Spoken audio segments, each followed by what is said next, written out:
Thanks for joining the Morrow Marriage podcast, and we're going to talk today about porn ruining marriage and young people.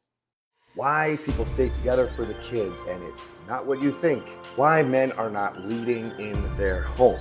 I'm Cass. I'm Kathryn. Not so obvious ways to get the sex back. So when you dated your husband in the beginning, did you ever answer the door with your hair all crazy?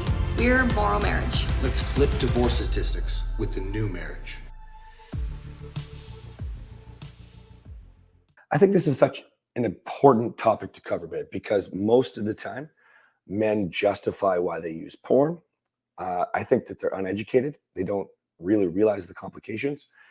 And there are some things that you're uneducated on that you need to understand as a married man, how it's destroying your marriage, especially because a lot of men are justifying using porn because they're not having sex. How do you feel about that? How do I feel about it? It's a loaded question. So I have very firm beliefs on porn. Mm-hmm. And so I believe that, porn use is cheating. I think that even looking at another clothed woman with lust in your eyes or in your heart is a form of betrayal. So that's the key there. A form of betrayal that men are justifying, not understanding whatever it is where you're coming from. Right. Yeah. If there's some sort of attraction, if you're getting turned on by another person, I have the idea that if I were to see another good looking man, and if I think that man is good looking and it makes me feel anything, like I'm looking away immediately. Yeah. You don't enable any sort of. No, because human nature is you can see an attractive person and you can't control really what happens in like that instinctual thought or feeling, but you can control what you do with it. Yeah, we call it tunnel vision. Tunnel vision. Yeah. So if you see something and it makes you feel uncomfortable because you liked what you saw, look away and then busy your mind with something else. It's not a good place to let your mind go. Then think about your wife. Yeah. Yeah. And wives, think about your husband. Yeah. Or if you don't like your husband at that moment, think about something else that's going to just get you away from. At least distract. Yes. Think about anything than that, because that is you're betraying your partner in your mind. I want to be careful here because we can go on and on and on about the negative qualities about porn. Mm-hmm. But this would be like when we're talking about health. Nobody needs us to start talking about all the benefits of fitness and health, right? Same thing with porn. Deep down, you guys know. Deep down, it's causing massive problems, from impotence in men to supporting human trafficking to insecurities to men and expectations of what you want with your partner from what you're seeing that's not freaking real. I'm going to give you a super simple example. You can't go ass to vagina. It just doesn't work that way. Okay. And I didn't know things like that. You know what I mean? And so I think that this is important, that you do probably know, even if you don't know. Okay. But what I really want to get into is more of this betrayal. So let me tell you a little bit of a story first. So when I learned that, I was never much of a porn user, as you know, but when I learned that porn was betrayal in Kathryn's eyes, this is early in our marriage when we were really in the thick of it, and so we were having a massive fight, and I think it was like several days earlier that I learned, porn is cheating. Well, I don't really understand that. We talked it out. We probably fought it out. I don't really remember. We didn't talk anything out. You just explained that it was stupid and I was stupid and.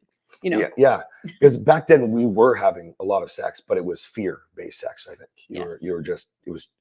we talk about job sex a lot. We talk about pity sex. We talk about all these kinds of things. Kathryn, something that we don't talk about a lot. Kathryn, a lot of the sex that she delivered or was open to me having was all fear delivered. I don't know what to say. It's terrible. In a cute little box. Yeah, it was a very cute little box. But it's it was fear-based, right? And so we got into this massive fight, and essentially, Kathryn was like, I'm done. And just by the grace of God, I didn't tear after her all night, probably because I wanted to hurt her. And she went and slept. You're sleeping on the couch. You didn't do that much in our marriage, but you slept on the couch that night. And so I went to the dining room table where she couldn't see me, but she could hear everything. I blasted the porn and I just went to town. You woke up and you were. I woke up and I asked him to stop multiple times and he wouldn't. And it caused just a bigger fight. Yes. And I can't even, it's one of the most disgusting things that I remember in our marriage. It was so disgusting. Mm-hmm.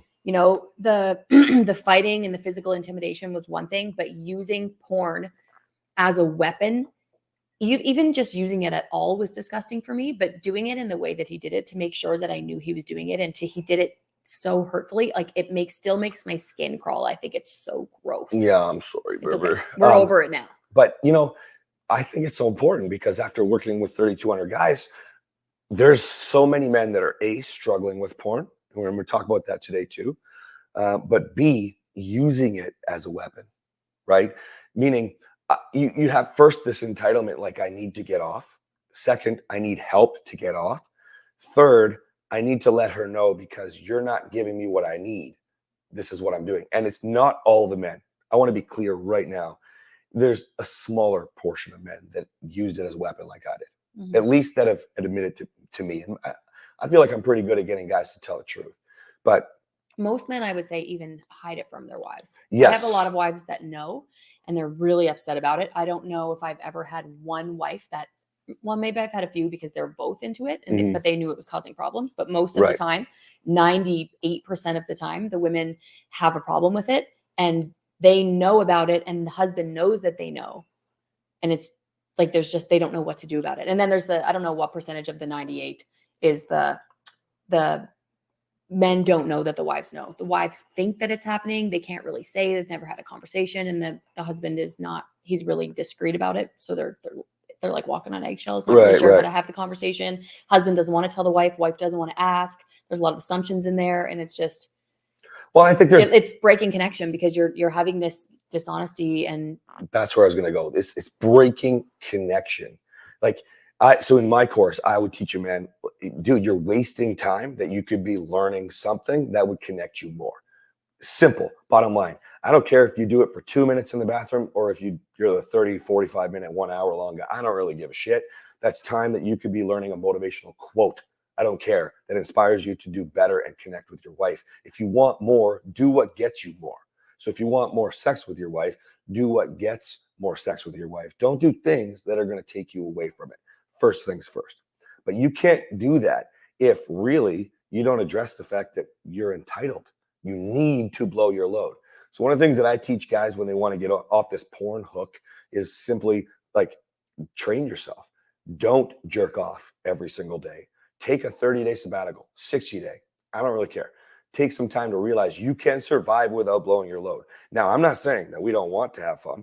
I'm not saying that we don't want the passionate, crazy sex life. But what I am saying is you need to be able to survive without it. So it's not your guiding light. I didn't make the cliche up. We say this stuff all the time, but use your big head, not your little head here, and focus on what you actually want. Jerking off with porn, it does create endorphins. It does get you a rush. I'm telling you, though, it's not the same. Obviously, you know this as your partner wanting. Well, it's temporary. Temporary. It's so temporary, and it's not authentic. Like, guys, you know that woman doesn't want you. Do you know that woman is never going to see you? Do you know that you're never going to get a woman like that? Because that's not a real person. That's an actor. Even if you're paying somebody to interact with you online, because that's another level. Right. Or paying someone to interact with you in person. It's not real. It's not authentic. It's not genuine. It's temporary, and it's damaging. You're actually feeding your insecurities. You're actually feeding your anxiety. You're actually feeding all the negative emotions. You can't create positive in your marriage, guys. If you're creating negative, feeding the negative, that's the monster. So you're going to have to just cut that out. So once you realize I don't need this, you might need some practical steps to get out of it. First things first, I believe, honestly, you need to be honest with your partner. That's it. And when you're honest, you can't use it as well, I'll stop if you have more sex with me. No. Yeah. That won't work. That has to be off the table. No, you this need has to be able to for have you. Control of it for yourself, because your wife will then be doing it out of fear, out of obligation, out of pity. She just wants you to be happy, and she wants you desperately to stop using porn. And so she will automatically, if you put that on the table, she will pick it up because she wants you to not do it, but she won't be there authentically. She won't be there for herself or for the marriage. She'll be there because she's trying to, you guys are both manipulating the situation. Yeah. And now I want to be clear. This could be really hard. You're going to have some of your wives are going to run to the side of your car. They're just going to just be angry. That's just pain. That's just hurting. If she's surprised, especially. Okay. 2, there could be different pain. Maybe she feels guilty because she does want to connect more, but she's not. There's lots of different facets to this. The point is to start being a man with integrity. If you want to turn your marriage around, if you want to be a leader in your home, you're going to have to start owning up to the mistakes that you've made. And you might need help with this. So Probably. you probably, Not might, like strong might need help. This is true. The men in my program who struggle, who openly admit, there's a section of my course where I talk about this. They openly admit that they have a problem with this and they come out and ask for help because I'm encouraging them to. Then everybody who's struggled with porn, who's got over porn, comes in and pours into them, helps them.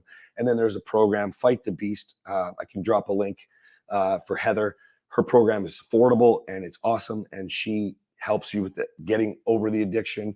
There is, the point is you can get help. I would be asking my partner for help, and it's not to have more sex, further to your point. Yeah. The sex isn't the problem. The problem is what you're addicted to. Okay. So just like any other addiction, you need to get some support. Is that fair? Yes. Okay. The second thing that I want you to understand is if you want more out of that after you've been honest, you're going to have to be patient because you're not going to get the needs met right away. Obviously, you've caused some pain, right? Yeah, there's going to be feelings of betrayal. That's right. Yeah. It's going to be tough. That's right. But treat this like any other hard conversation, learning to respond, not react, show up in a way that is a man that's integral. Now, I'm speaking to men a lot here. I know that we can talk about women, and I do want to cover something there, but be a man that's integral. Own that this is not who you want to be. This is not supporting the future man that you want to be, the marriage that you ultimately want to have. And then just get the help, the support, and direction. Kind of like we talked about in the last episode. Ask for the directions. It's just straightforward, okay? The next thing I want to talk about is couples, and we're going to end on this today, but I want to talk about couples that are using porn to spice up their sex life and ultimately where that can lead, where a lot of couples are getting into swinging and, or you go have sex with somebody else. It's an open marriage. And I hear a lot of my men, their wives say things like that. You go use porn, you go open the door and do the open marriage thing. And you can, maybe we could bring a swing in it. Like a man will want to bring like all kinds of perverse yes stuff. Listen, we will take people like that. Obviously, we're trying to disrupt divorce, but we always start it with, we don't support that. We absolutely don't. If you want a truly connected marriage, you're just putting a band-aid with porn, with opening the door, and with becoming a swinging couple. You're putting a band-aid on a marriage. Mm-hmm. That's it, on all the problems that you have within your marriage. And so that is a whole nother topic, but I wanted to leave you guys with that. Band-aids don't fix the broken heart. Band-aids don't fix anything. You got to get to the deeper issues. Why aren't we connecting? Why aren't we in love, emotionally connecting, intimacy on all levels? Why aren't we having a physical relationship? Stop saying things like it's because of the kids. Stop saying things because I'm too tired. That's not the issue. Those are just symptoms of the issue. So don't try to solve your problems with quick magic pills. It doesn't work that way. And certainly It makes it worse. It makes it worse. And certainly if you're trying to do that, you're just making it worse by compounding all of these Band-Aid solutions. Okay. All right, guys. Hopefully you're going to put the porn down today. Hopefully you're going to reach out right away. Make sure you go to morrowmarriage.com, hit the podcast tab, drop the questions or topics you want us to discuss. And by the way, something really cool that we're doing now, if you stayed here till the end, we decided this month, whenever our businesses get to where we want them to be, we offer a sliding scale. We want to be able to help people who can't afford the help. This means that you're going to have to qualify. This means that you're going to have to convince us that you're worth it. This means that you are going to get the help that you need, even if you don't quite make the money. We are the only business in the world for relationships that I know of, that I found, that does health, wealth relationships. And so we can get you there, but this means that there's an entry point for people that you didn't necessarily have the opportunity for before. So if that's you, morrowmarriage.com, reach out and let's go get your life.